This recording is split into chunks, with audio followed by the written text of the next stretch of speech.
오늘 우리에게 주시는 하나님의 말씀은 신약성경 베드로전서 2장 18절에서 25절까지의 말씀입니다.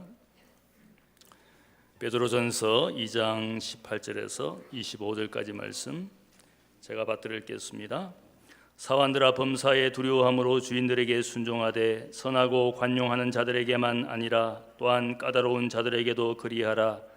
부당하게 고난을 받아도 하나님을 생각함으로 슬픔을 참으면 이는 아름다우나 죄가 있어 매를 맞고 참으면 무슨 칭찬이 있으리요. 그러나 선을 행함으로 고난을 받고 참으면 이는 하나님 앞에 아름다우니라. 이를 위하여 너희가 부르심을 받았으니 그리스도도 너희를 위하여 고난을 받으사 너희에게 본을 끼쳐 그 좌치를 따라오게 하려 하셨느니라. 그는 죄를 범하지 아니하시고 그 입에 거짓도 없으시며 욕을 당하시되 맞대어 욕하지 아니하시고 고난을 당하시되 위협하지 아니하시고 오직 공의로 심판하시는 이에게 부탁하시며 친히 나무에 달려 그 몸으로 우리 죄를 담당하셨으니 이는 우리로 죄에 대하여 죽고 의에 대하여 살게 하려 하심이라. 그가 채찍에 맞음으로 너희는 나음을 얻었나니 너희가 전에는 양과 같이 길을 잃었더니 이제는 너희 영혼의 목자와 감독 되신 이에게 돌아왔느니라. 아멘. 주의 뜻대로 살게 하소서. 믿음으로 나 살리라. 귀한 찬양이고 귀한 찬양의 제사입니다.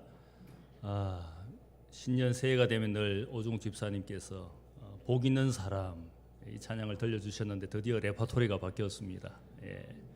본인의 신앙 고백 첫째 주 합니까? 고맙습니다. 그게 신년이 아니라 신년 주일에 하는 거군요. 고맙습니다. 오늘 2018년 새해 첫날 아침입니다. 무술년이라고 그럽니다. 원래가 무술년, 무자가 노란색 또 흙으로 만들어진 큰 산을 뜻한다 그럽니다. 그래서 또 술자는 간지로 동물로서 개라 그럽니다. 그러니까 원래 무술년 황금 개띠의 해라 그럽니다. 여러분, 우리 주위에 개띠인 분을 축복하겠습니다. 특별히 우리가 늘 이야기할 때마다 58년 개띠, 가장 흔해 빠진 58년 개띠가 드디어 올해가 환갑을 해야 될 날이 돌아왔습니다. 베이비 1세대 55년부터 63년까지가 우리 한국의 인구가 폭발적으로 많아지면서 그 가운데 58년생이 굉장히 많고 또 많은 사람들이 지금 일하고 있는 58년을 축복하고 또 띠동갑인 모든 분들 잠깐 그 자리에 일어나시기를 바랍니다. 개띠인 분들 다 일어나세요. 58년생, 또 46년생, 또 70년생, 일어나셨습니까? 이분들을 우리가 축복하겠습니다. 사랑받기 위해서, 당신은 사랑받기 위해서 잠깐 서 계십시오. 나이를 속이지 말고 일어나십시오.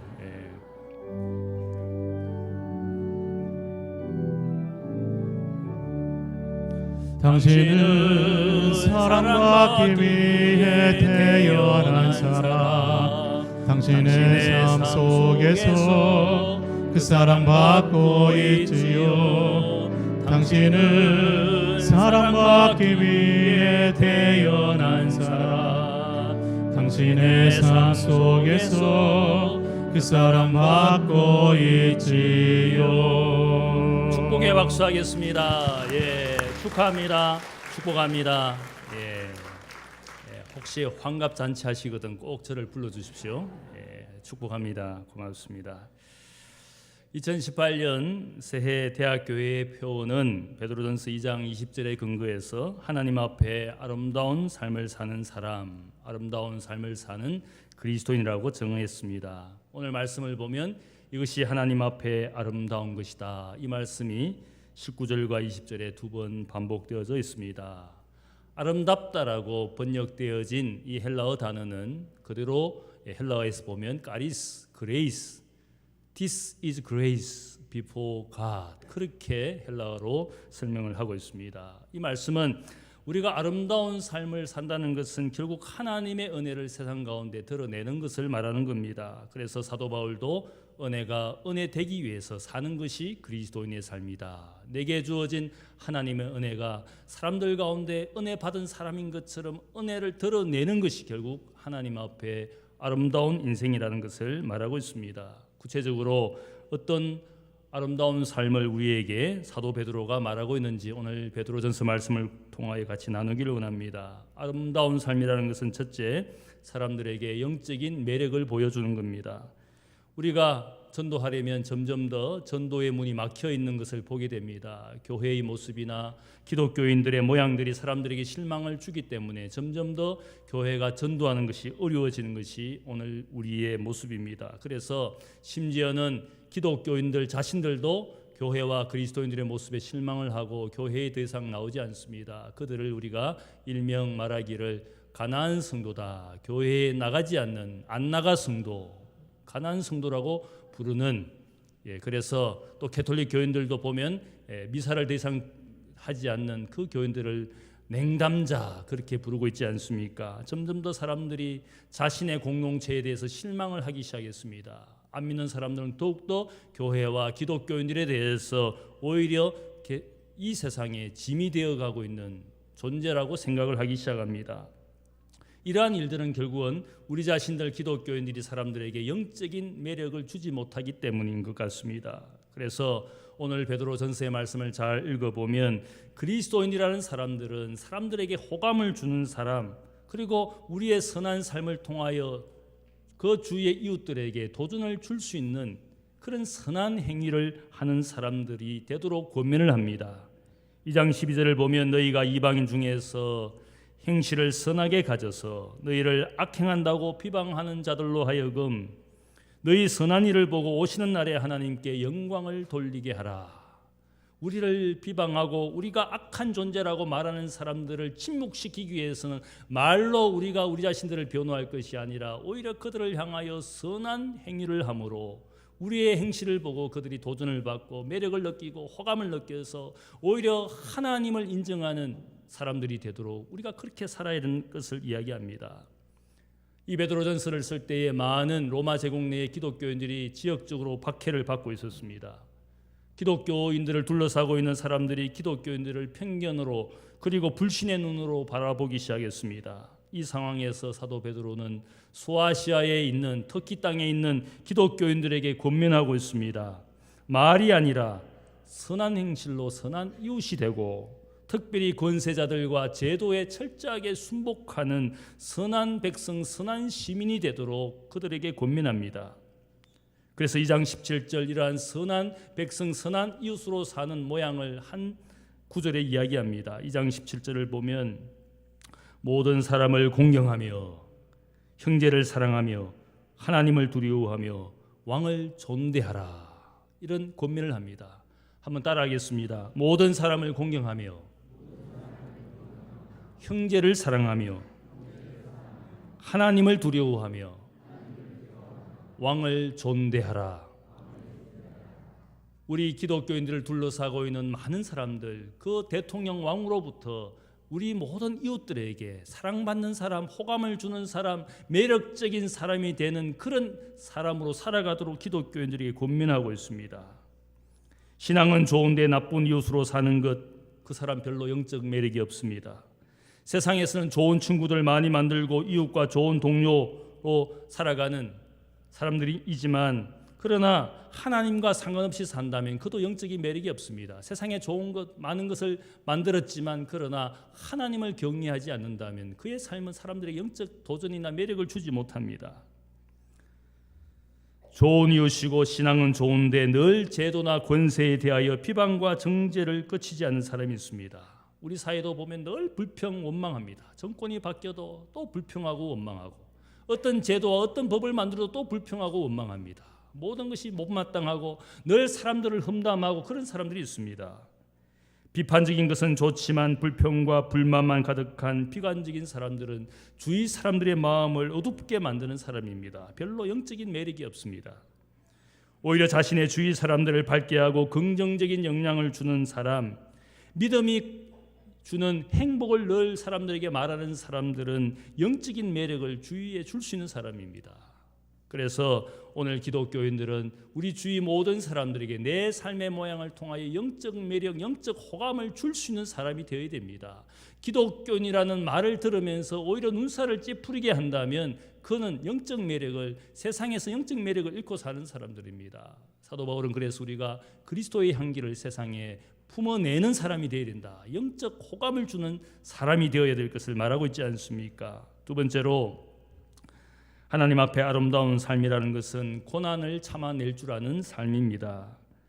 특별히 사도 베드로는 오늘 말씀을 보면 사람과의 관계 속에서 아름다운 삶을 살도록 우리에게 권면합니다. 그 중에서 당시에 노예, 종들이 있었습니다. 로마 제국의 노예가 인구의 3분의 1을 차지할 정도로 많은 노예들이 있었습니다. 주인과 노예 사이의 그 관계는 상당히 어려운 관계입니다. 노예라는 삶이 고달프지 않습니까? 많은 가정이 노예를 가지고 있었습니다. 농장이나 광산에서 많은 노역들이 부역을 하고 살았습니다.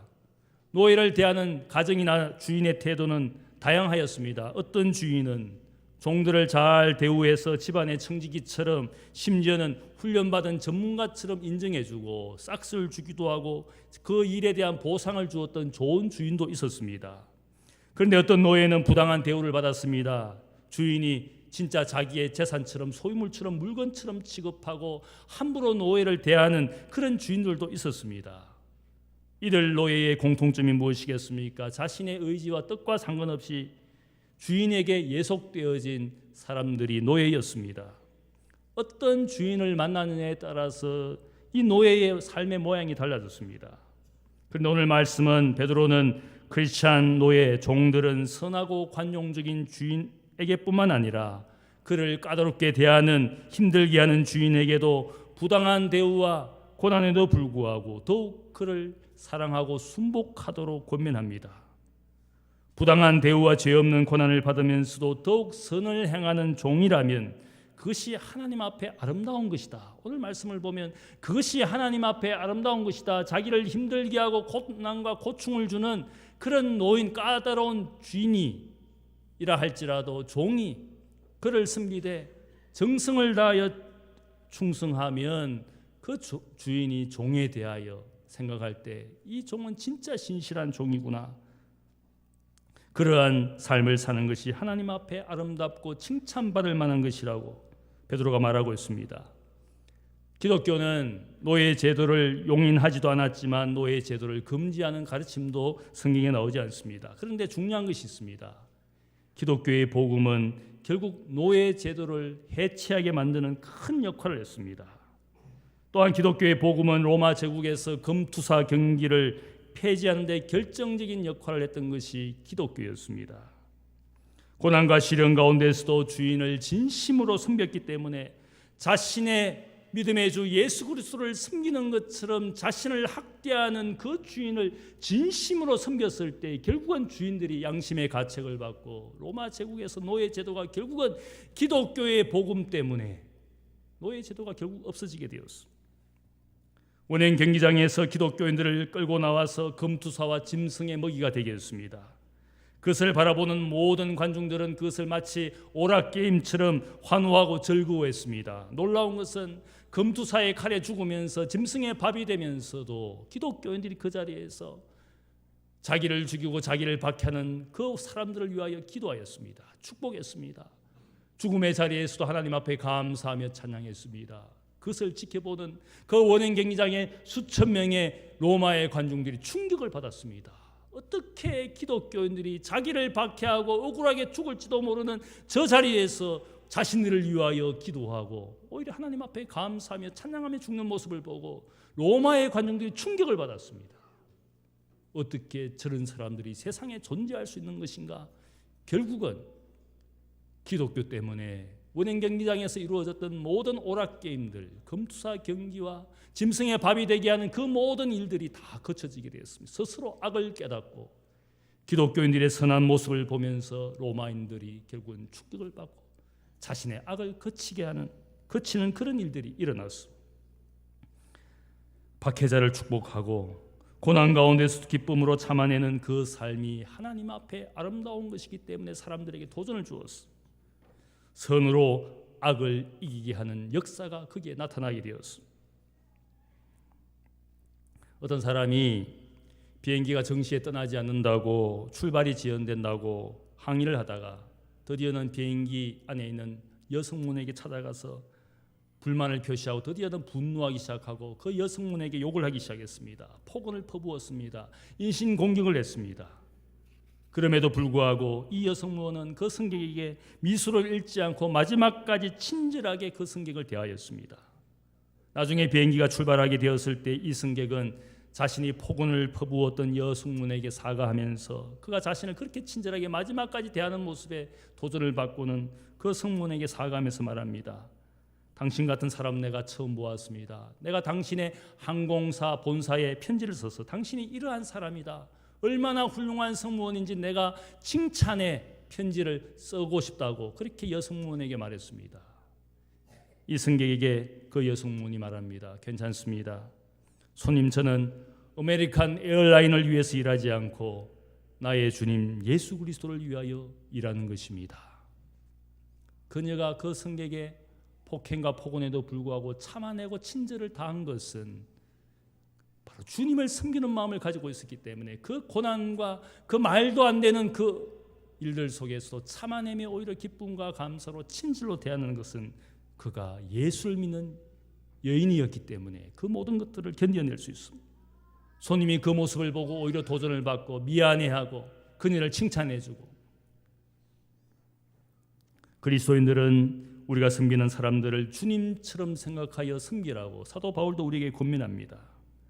에베소서 6장 5절을 보면 종들아 두려워하고 떨며 성실한 마음으로 육체의 상전에게 순종하기를 그리스도께 하듯 하라. 눈가림만 하여 사람을 기쁘게 하는 자가 되지 말고 그리스도의 종처럼 마음으로 하나님의 뜻을 행하고 기쁜 마음으로 섬기기를 주께 하듯 하고 사람들에게 하듯 하지 말라. 이것이 우리가 세상과 사람을 섬기는 모양입니다. 그가 때로는 악을 행하고 우리를 핍박하는 사람이라 할지라도 그를 섬길 때는 주님처럼 그를 대하라는 겁니다. 주님처럼.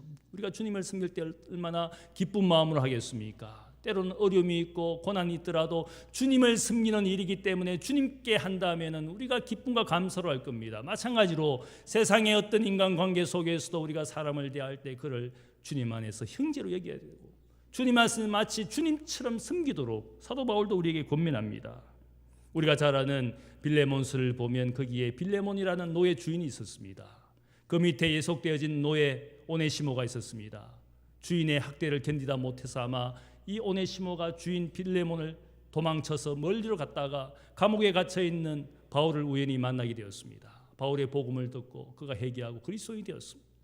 도망친 노예인 오네시모를 바울이 그 노예 주인인 빌레몬에게 돌려보내었습니다. 골로새 교회의 믿음의 사람이 되어 그리스도인이 된 이 주인 빌레몬에게 도망친 노예를 돌려보내었습니다.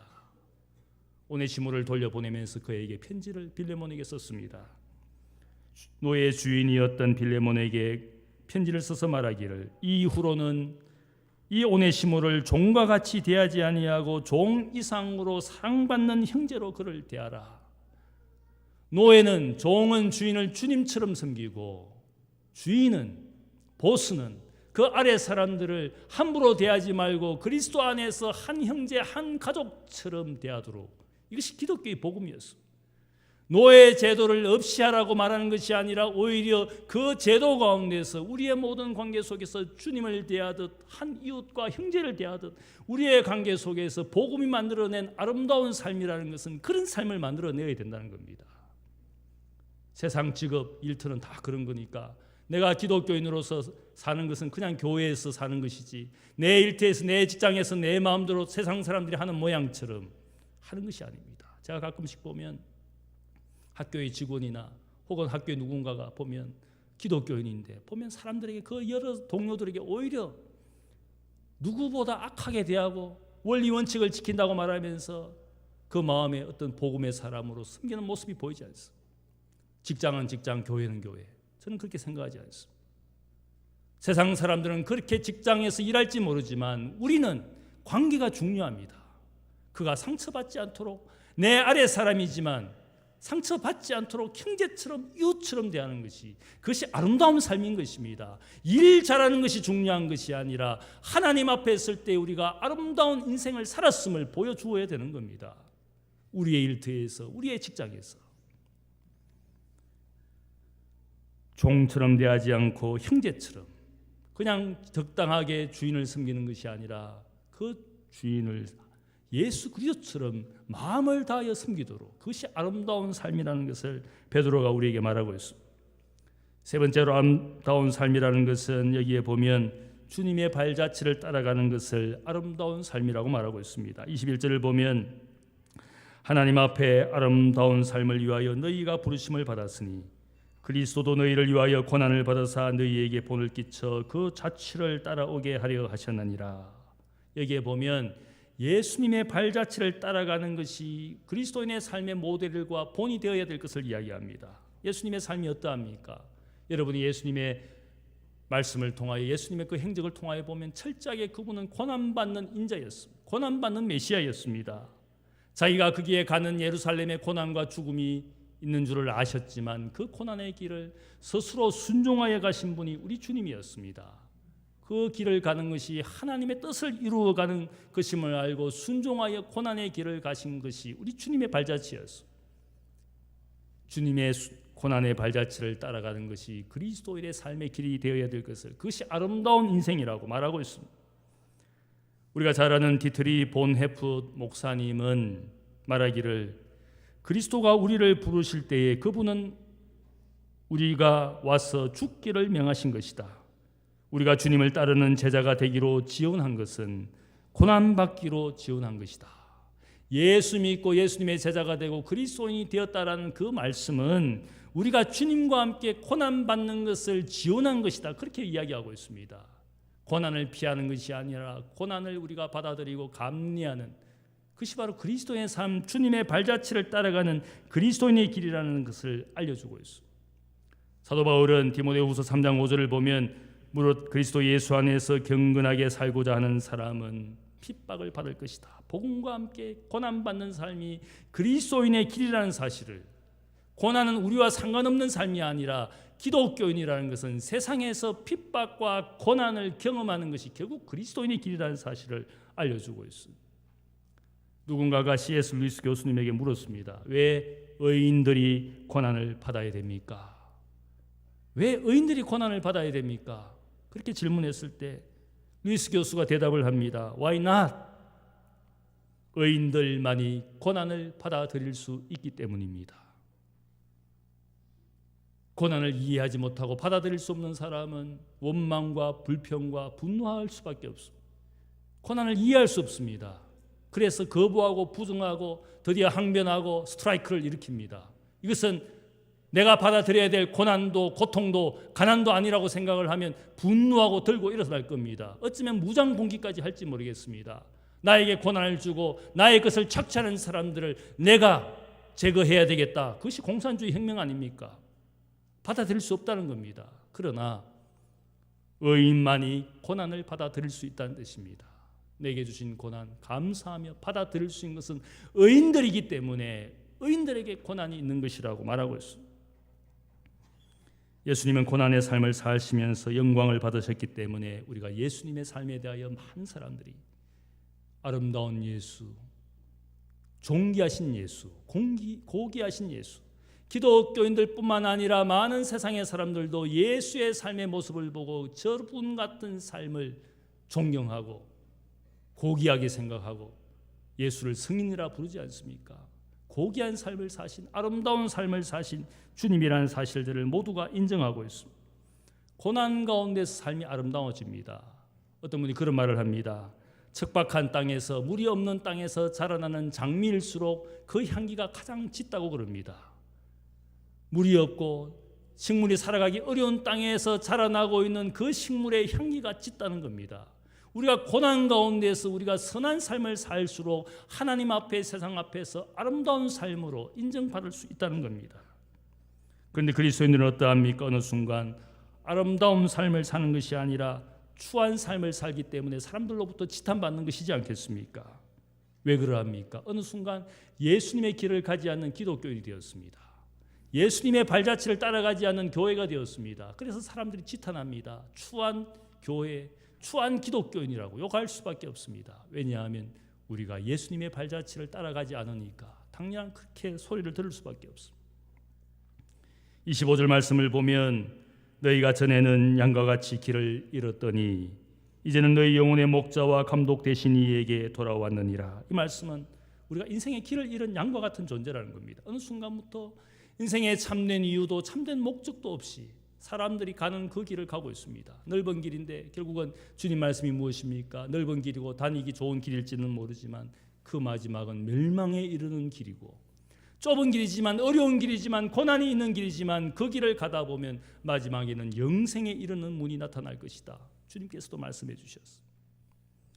인생의 길을 잃은 사람들이 양과 같은 사람들이 너무나 많습니다. 그런데 오늘 말씀을 보니까 마지막 말씀은 너희가 영혼의 목자와 감독이신 분에게 돌아왔다. 주님의 발자취를 따라가는 그리스도인으로서 주님이 인도하시는 인생의 길을 살게 된 하나님의 자녀 그리스도인이라는 사실들을 우리에게 알려주고 있습니다. 기독교인은, 교회는 주님의 발자취를 따라가는 사람들입니다. 그 발자취를 따라가다 보면 우리의 인생이 사람들 앞에서, 하나님 앞에서 아름다운 인생, 아름다운 삶을 살게 될 줄로 믿습니다.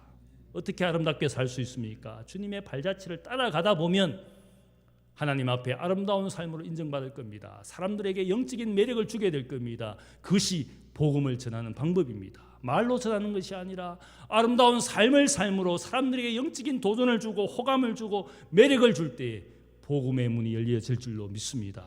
교회는 세상의 희망인 줄 믿습니다. 그리스도의 발자취를 따라가는 여러분들이 되시기를 주님의 이름으로 축복합니다. 그분의 고난의 발자취를 기억하도록 예수님께서 제자들과 함께 마지막 밤에 성찬을 나누셨습니다. 떡과 포도주를 나누어 주셨습니다. 떡과 포도주를 함께 나눔으로 주님의 고난과 사랑의 희생을 기억하도록 주님께서 그 밤을 그렇게 사용하셨습니다. 주님의 고난, 주님의 발자취를 따라간 그리스도인들과 교회가 되도록 우리에게 성만찬의 은혜를 주셨습니다. 주님 오시는 날까지 이 성만찬을 우리가 하면서 주님의 발자취를 따라가는 여러분들이 되시기를 축복합니다. 우리의 일에서, 우리의 인간관계에서 나의 주인이신 주님이라면 어떻게 이 일을 행하실 것인가를 늘 자신에게 물어보면서 주님이 하시는 대로 그 발자취를 따라가는 여러분들 되시기를 주님의 이름으로 축복합니다.